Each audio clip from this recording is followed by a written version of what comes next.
Assalamu alaikum warahmatullahi wabarakatuh, everybody. My name is Preacher Moss, host of the SOS, the Shout Out Show. Hope you're off to a fabulous week. Hope you're off to a great start of the week. You know, it's Monday. We're trying to get to Friday again. I appreciate everybody that's sending kind words and regards regarding the show. Listen, brothers and sisters, this show is a little bit. It's a little bit of a reach. Some people might even say that's overreach, but I looked at a couple of things. You know, we're so close to the midterms elections. They're coming up next year. You know that. And I began to revisit some of the things that we saw in the prior elections. And even going all the way back to 2016, really beginning to understand a little bit more holistically what this thing is about fake news and deception. Now, I purposely am trying not to make this thing a normal conversation about deception and fake news. The reason is much like the virus, it now has different variants, if you will. It is now metastasized into different things. You know, to put it mildly, it's like Bugs Bunny and Daffy Duck. One of the famous iterations they ever had in a conversation was Elmer Fudd was right there getting ready to shoot either a duck or a rabbit, and one said it's rabbit season. The mother guy says it's duck season, rabbit season, duck season, rabbit season, duck season. And then Bugs Bunny go rabbit season. And then Daffy Duck goes duck season. And he goes, no, rabbit season, duck season. And as a child, I would watch that. And it was a little bit beyond my scope. As a child, you're watching it become like, how did that just happen? How did that just happen?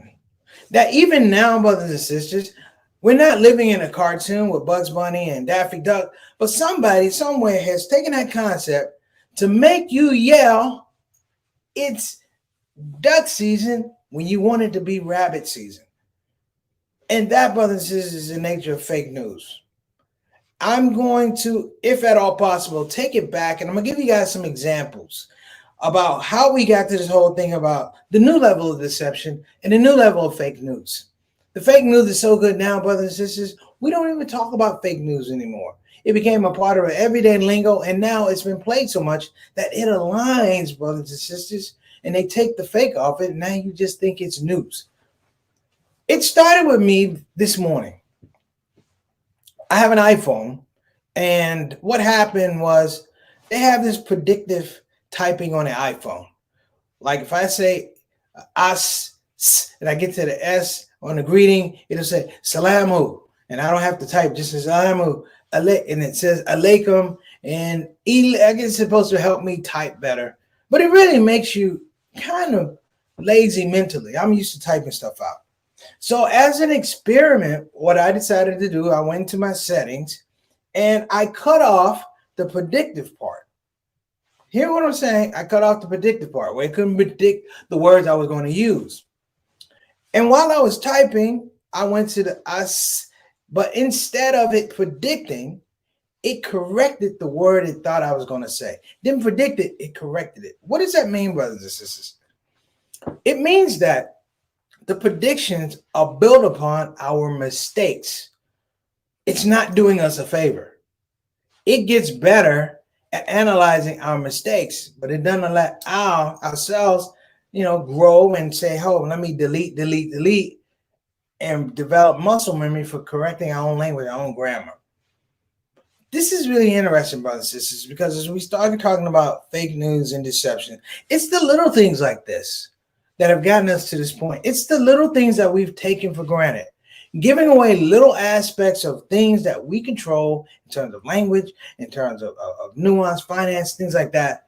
And we've opened ourselves up to this world where we are right here, right now in 2021, where we have arguments over vaccinations or not being vaccinated.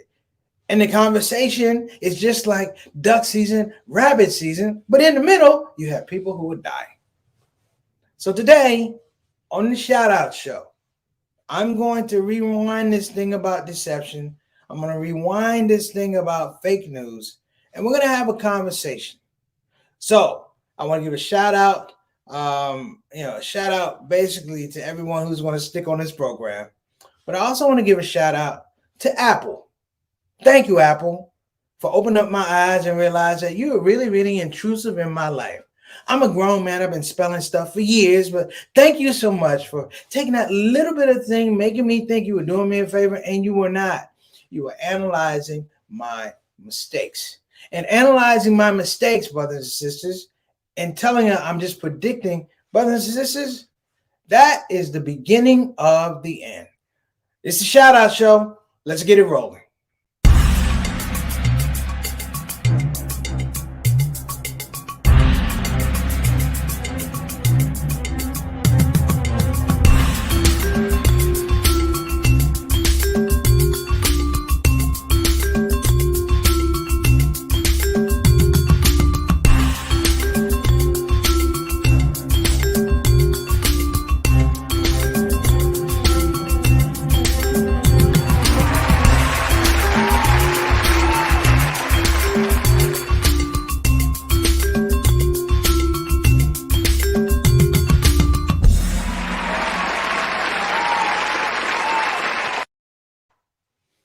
And we are back. All right, everybody, listen, let me go ahead and give a shout out to my Shout Out Show family right up front so I can get into the subject today. Who we got in the box today? I know who we have. Satana, who we got? We got Sister Ree. Shout out to Sister Ree. Thank you so much. Okay, well, we got Brother Altaf Rashid. Mr. 6 o'clock, straight up, straight down. Coming in for Toronto. This brother is a trooper. I think he's been on for at least 500 shows. Altaf, you can correct me if I'm wrong, but I feel like you've been there for that many shows. And faithfully here at 6 o'clock on the East Coast, he tunes in. He gives us salam. Wa alaikum assalam rahmatullah barakatuh, brother. Appreciate you. A Canadian ambassador. Thank you very much. Next up,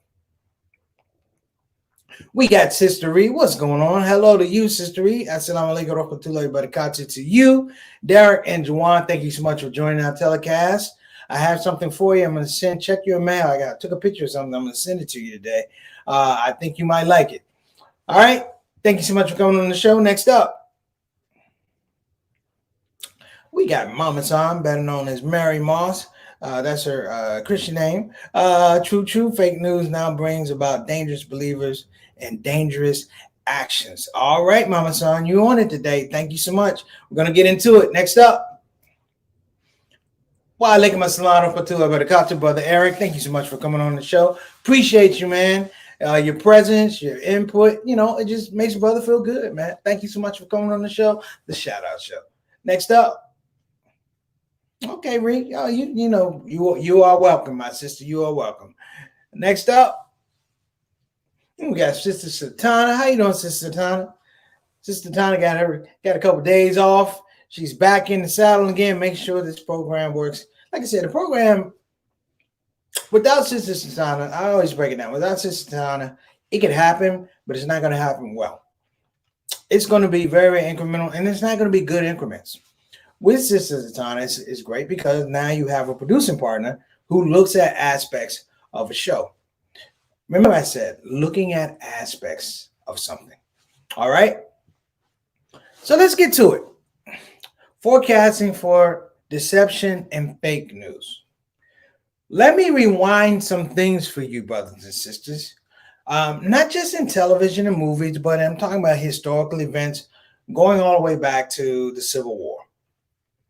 And we can throw in a bunch of other events, World War I, World War II, all those type of things. I have a philosophy. This is my philosophy. That in terms of presentation perspective, you have two camps. One is nonfiction, one is fiction. One is nonfiction, one is fiction. Here's the deal, brothers and sisters. When you're dealing with something that is nonfiction, you don't have to ask permission to engage it. You know what it is. You're watching it real time. Your senses work towards that. In fact, it's a very natural process. We live nonfiction lives, right? Let's talk about fiction for a minute, though. Fiction is interesting because to engage in fiction, at some point in time, you have to give permission to be a part of it. You have to allow yourself to open up parameters and say, you know what, that could happen, or that works for this narrative. But in some regards, you have to give permission. What has happened over the last 10 years It's the people that create fiction, brothers and sisters. They stop asking for your permission. They frame fiction close enough, brothers and sisters, and at that gray area, they frame fiction close enough whereby you don't ask, is it real? Whereby you don't do investigations. We've talked about this before. In the United States, we are the United States of no investigation. We have now allowed powers that be to present things to us that are largely fiction, but they don't ask their permission. If you're going to tell me a fairy tale, you have to tell me a fairy tale. You know, if you're going to tell me a yarn, you need to tell me a yarn, right? You need to say that this is what it is. This is not true. And when you say it's not true, I do now give you permission and access to tell your story, give your perspective, or give your narrative. We don't do that now. And people say, well, Preach, what are you saying? Because we got to an impasse, if you will, or a largesse, if you will, we got to a point, brothers and sisters, where people stopped asking permission so much that began to permeate parts of life.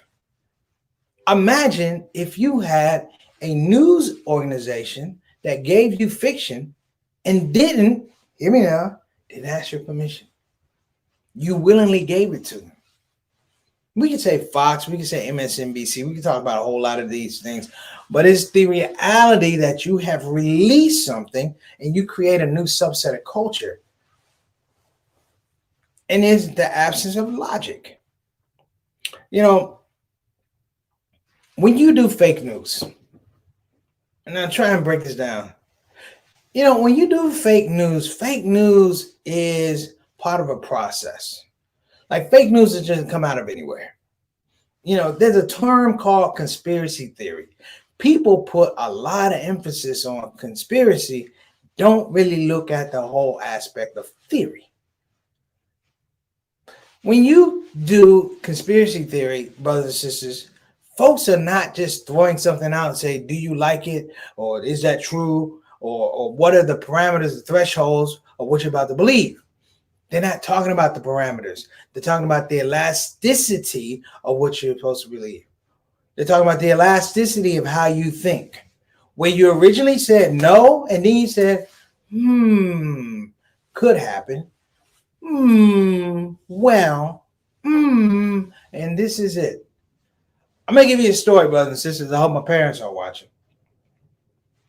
A junior year at Marquette University, I was going through summer school and I was taking a course in microeconomics. Now, let me tell you something. I was failing that course probably from the second week. I just didn't get it. The guy was drawing graphs and it made sense to him and it made sense to other students. It didn't make sense to me. And I tried. I just didn't get it. By the end of the course, at the final, I literally have to get almost a 98 to pass this course.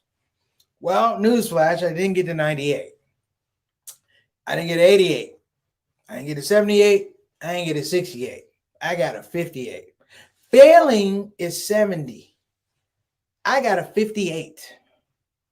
Now, what I'm about to say, I'm not proud of, brothers and sisters. Because all I knew was I could not tell Mama Miriam and Papa Cliff that I got a 58 in summer school. So I began this process, brothers and sisters.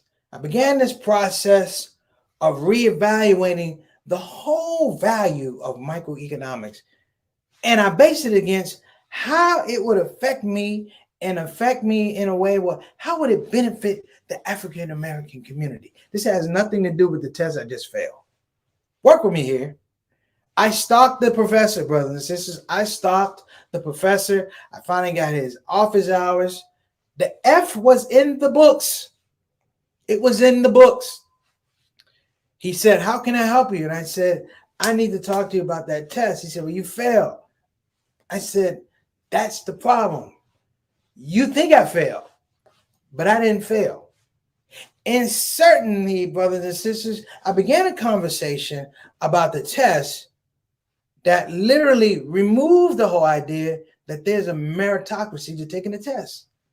You study, you study, you do homework, you do tests, you do paperwork, to inshallah to be prepared for the test. I removed all of that. Brothers and sisters, and I talked to him about the meritocracy of the test to the point where I said, I didn't fail the test. I failed a test that failed me. Now, I'm not happy, brothers and sisters, but he went for it. And I caught that little glimmer in his eye, and I kept telling him that you produced a test that failed me. It didn't properly prepare me to deal with microeconomics for myself or my people. Now, like I said, I am not proud of this.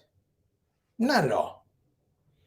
But as I look around these days, we have more and more conversations, brothers and sisters, about things going on in society, and they are devoid, just like I was talking to this microeconomics teacher, they are devoid of the fact that these things that have substance and meaning, they're built on merit. They're built on merit. Think of some of the people who are running for office who have never been in office before. Why? Because the conversation that they're having with their constituents or the people they want to represent is absent of merit. And the only way they get in these offices is having conversations about the people who actually do the job. We can talk about their merit because they have a track record. You can't talk about mine because I don't have any. My job is not to talk about my meritocracy and how I do my job and how I am vastly qualified, but to talk about how that person is not qualified. And the conversation cannot come back to me. Now you're beginning to get it. The deception and the fake news, brothers and sisters, have a lot to do with beginning, if you will, to have aspects of, I like to say, practices. It's like reconnaissance in the military. You go out in the jungle during war, you get all your information, you come back to the troops and say, this is what they're doing. Well, that's what fake news and deception did, brothers and sisters. It created a spot. I want to say not just a spot. It created a platform now whereby people can have conversations that are devoid of meritocracy, that are devoid of the facts that we would normally, brothers and sisters, demand to see. And even furthermore, let me throw this out here. It's fiction. People are bringing us fiction, and I want to say we ask. You can ask, is this fiction? But now these days they don't have to tell you. There's no courtesy in telling you that this is fiction or this is a lie. This is what it kind of looks like Bugs Bunny and Donald Duck. It is cartoonish. Our political system looks like this. But let me even go further. The thing that you have to understand in forecasting deception and looking at fake news is the nature of it. It's the nature of it. Now, I'm digressing a little bit, but I watched this documentary about the musician Kenny G. Now, I have fashioned myself to be a pretty Kenny G. He's the greatest, biggest selling instrumentalist in the world. You know, he could play a note for 24 or 25 minutes. In the jazz world, he was ridiculed. Thank you, Pat Metheny. He was ridiculed. He played, they called it safe sax and soft, smooth jazz and all of that. I mean, he created a whole genre with his music. And there were the jazz purists, brothers and sisters, and I consider myself a jazz purist. And when I heard Kenny G, I kind of shrieked because I'm like, wait a minute, there's something wrong. There's something borrowed, but it's not being acknowledged. And what I found, brothers and sisters, and this is the thing you have to know about deception and fake news. Just like Kenny G's music, sorry, Kenny G, the characteristic that it bore was that it could not have any connection, no continuity, no fluidity for the actual music it came from. He literally believed that he created a new type of music and didn't borrow from this music. Well, with fake news and deception, the thing that's important is it cannot borrow from that because that's nonfiction. It can't borrow from it. Therefore, brothers and sisters, they've created a space whereby you just don't ask questions anymore. In my assessment of what happened with COVID-19 in the United States, it was a situation that we had a wellspring of people who willingly looked the other way on fiction, who willingly said, this man is telling me the truth, despite all the amount of evidence. This man is telling me the truth. You know, this might be the best way to explain it. So if there's any kids in the room, leave. It's like jazz. One of the characteristics of jazz is that it's a conversation. Hear me now. Musical instruments in the round, you have a drum, a bass player, a piano player, a sax player, another horn player. But there's a conversation, there's an exchange of musical ideas in that space. Everybody has their place, but everybody has their individuality and the ability to contribute to the music. Kenny G's music didn't. Kenny G was the spotlight, and it was all his interpretation. You didn't hear anything from the drums or the bass. There were no solos. He didn't celebrate the individuality of the music around what he was playing. In the documentary, it said, you know, it's bad. It is what it is. But it said jazz is sort of like sex, and Kenny G's music was sort of like masturbation. So deception and fake news is like Kenny G music. Meaning that you have other players around, but they don't get to ask questions. You don't get to question your reality. Much the same as I talked about the iPhone, the smartphone. How smart is it if it's only regurgitating my mistakes and predicting on my mistakes? It's not correcting my mistakes. It's predicting my mistakes. And much the same as we talking about deception and fake news, I want you to know, brothers and sisters, it's built and predicated upon our mistakes. The Democrats may lose 2022, and I'm going to tell you why. But you can, because they tried to correct a faulty system that in its nature, it was meant to be faulty. It's not like they were repairing anything. It was broken. Anything you put into that system, energy, resources, it doesn't matter. It's a fake system. It's like a car.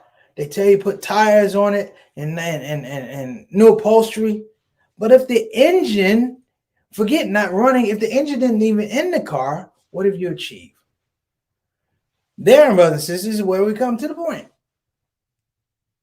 We now have a very, very serious situation because all these things are aligning. So conversations that we have on critical race theory, they're fiction. They're fiction. Nobody's asking permission to give you fiction. There's a rush now on voting rights. There's a rush now on abortion. There's a rush now on immigrants. Why do you think that is, brothers and sisters?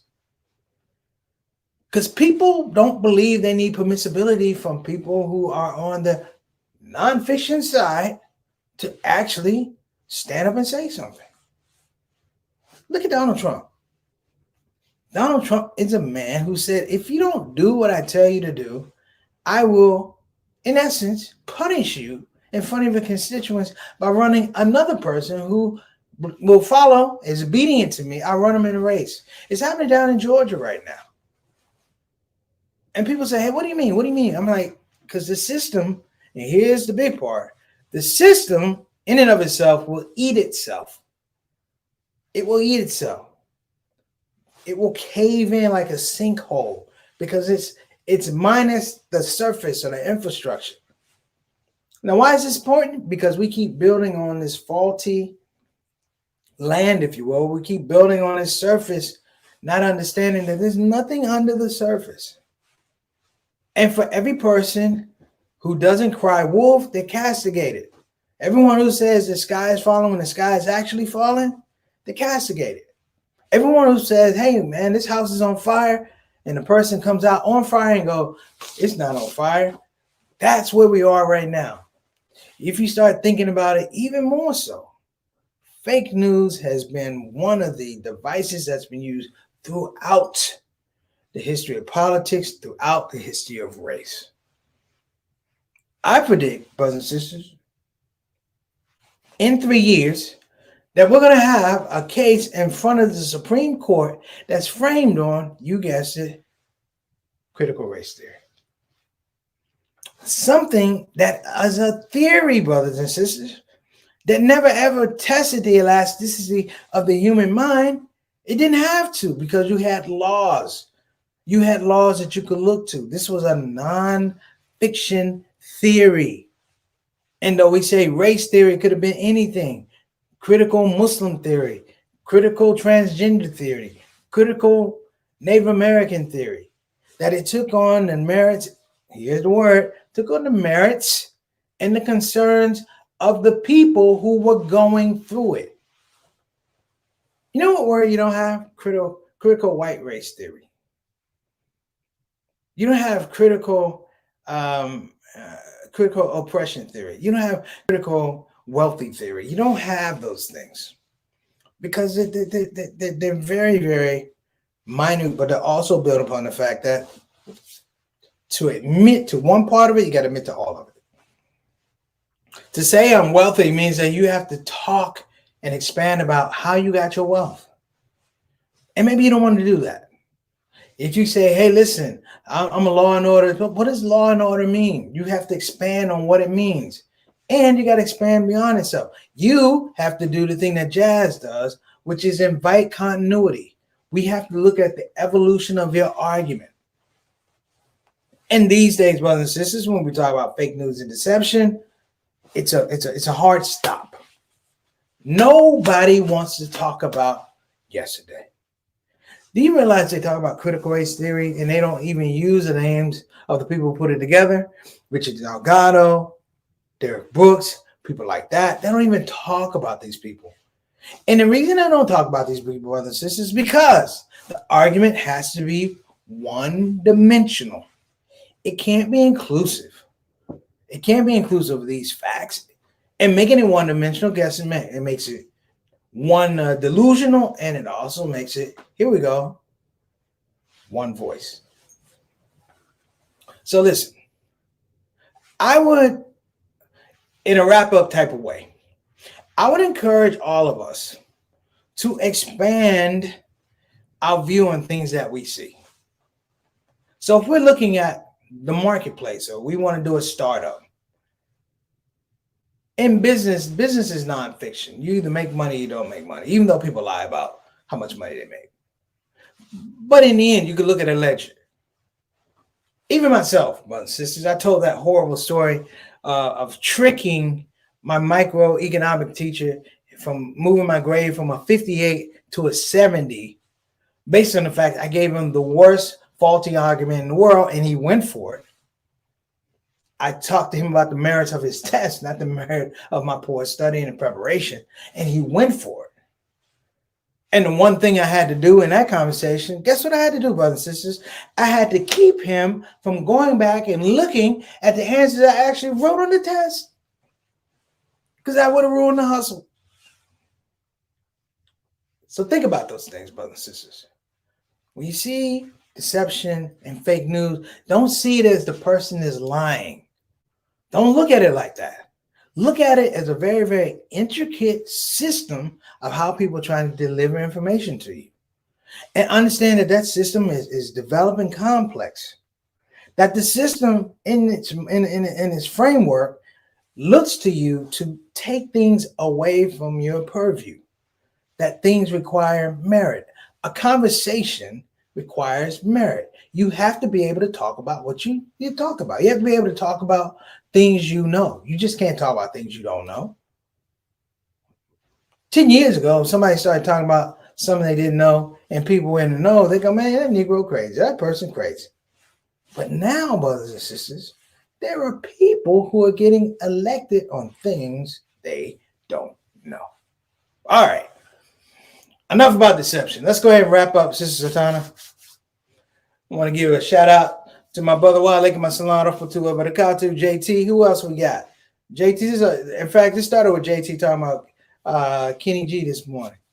Yes, good documentary. I would suggest everybody, if you have HBO Max, check out the documentary. Let's go ahead and wrap up. Let's get to the big wind-up. Let's get to our sponsors. We'll give a shout-out to BeFinanciallyIndependent.com. Again, that's www.BeFinanciallyIndependent.com. You can call 1-888-496-6845. Again, that's 1-888-496-6845.